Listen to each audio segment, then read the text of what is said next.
that elected delegates mean only those that you elect that time, the so-called well, that one has been controversial. Yeah, I think that no. So let's put yes.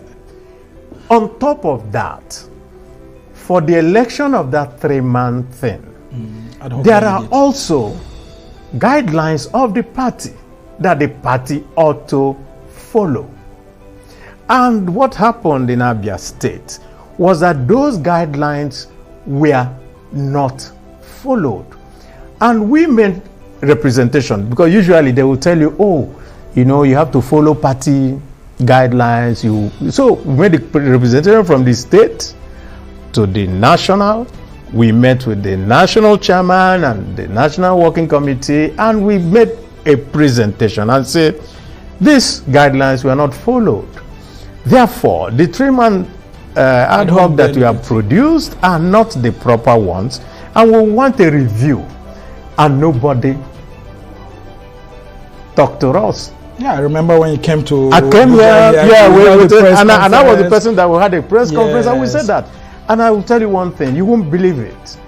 You won't believe it. The whole of us that did that press conference, we later went to go and see the national chairman of the party. And we sat with him, and we said, sir, these are the processes, these are the things that were serially breached. And we think that something ought to be done. And he looked at us and said, okay, I've heard you. That was it. And that was it. Well, and then they went back, and then it just continued. And so we said, okay, if I know that a process is stacked against me, and why would I go and I'm complaining about the process? So why would I continue to give credit to that process by being part of it? And so prior to that time, I wrote a letter. Most of the other people wrote letters and said, we are not part of this process. Just like you exited from the primaries. We exited so that you cannot now say. But look at the funny thing that happened. Even though we exited from the primaries, they still turned around and allocated figures to you. I mean, I was laughing when I saw that. They allocated some figures to me. You and I, distinguished Senator Abaribe, know that all politics is local. And the PDP was counting on the governors to help out in the presidential primary and, of course, other primaries. And, of course, they needed to grant the governors certain concessions. But here you are. If you wanted to have come back to the Senate, I'm sure maybe there would have been an arrangement that may favor you one way or the other, though I know that the governor wants to contest this same seat with you now. But you were looking to be the governorship candidate of the party. And, of course, you know that incumbents have the right to actually sort of nominate their successors, certainly through the party process. Precisely. Isn't it local politics here? No. What you're saying is correct. And we never said that incumbents have no right to nominate anybody they want. All we are talking about was just a fair process. Give me as much chance as you give whoever you want to bring, and let him come and face me in the field. And that is exactly what we continually told the party.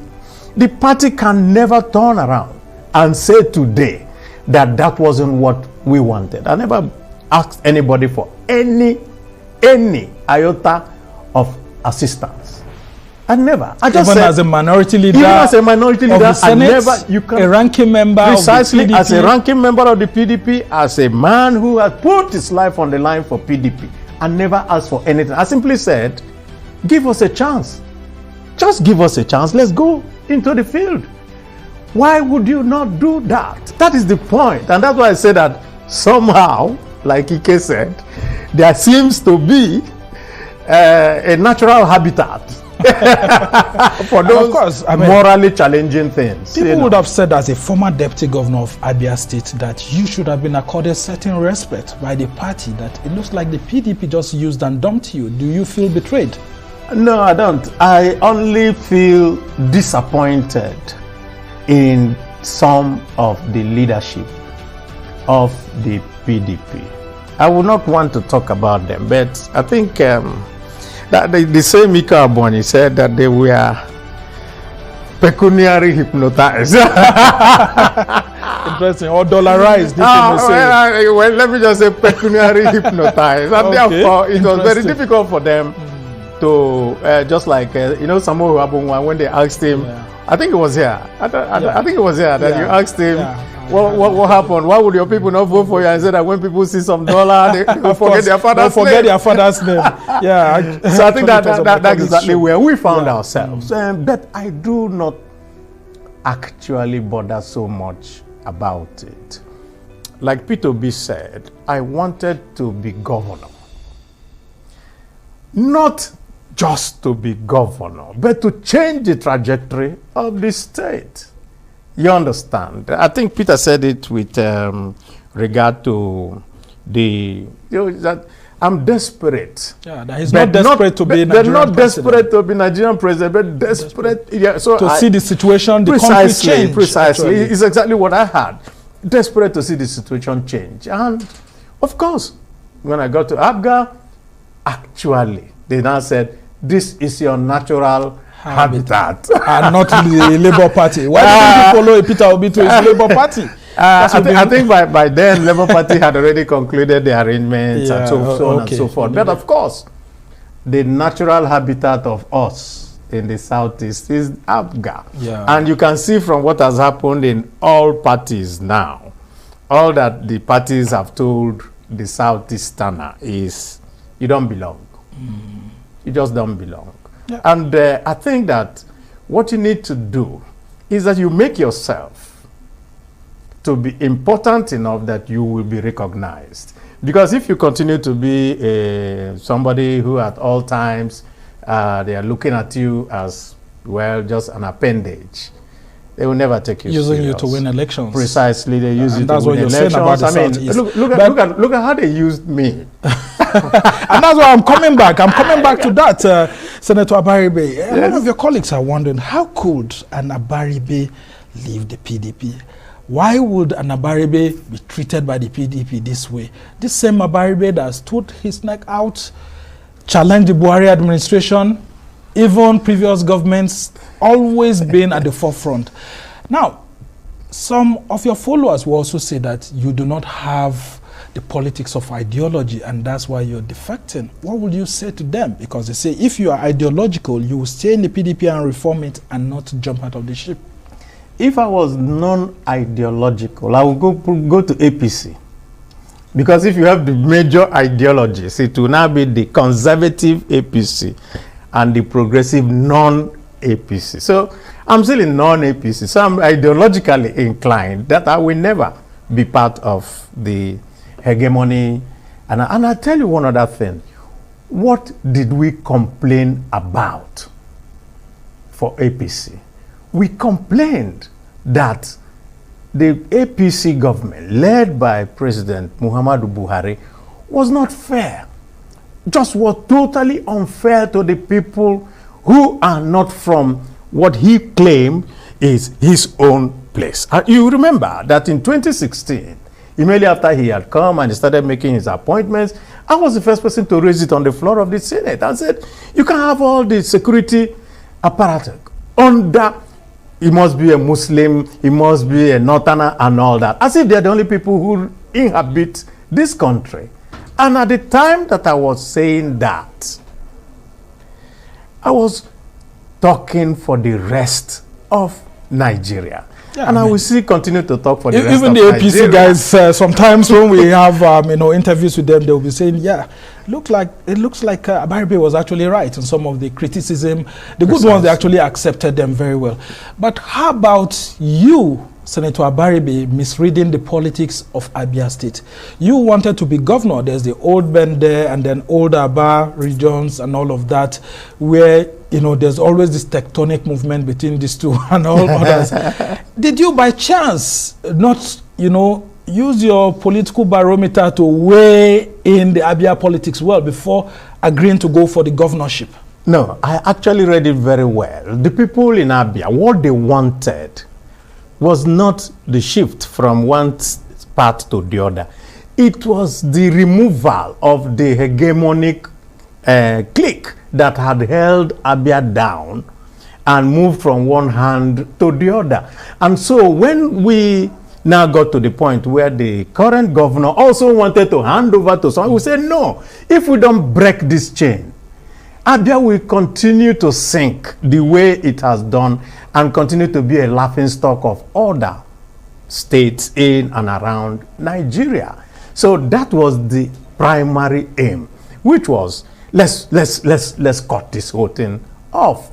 And in Abia, because we have 3 senatorial zones and every senatorial zone has now tested the governorship, we felt that if you bring the best person forward, which was what I was trying to do, then the people of Abia should be left to make that choice. Yeah. Not to give the people of Abia a option choice of saying it's either this person or none. Since you've come full cycle. Precisely, since we have come full cycle. So it wasn't anything about where you come from or all that. But that is, like I said, I was desperate to be there, but desperate to make Abia better for everyone. And it can only be better if you cut that,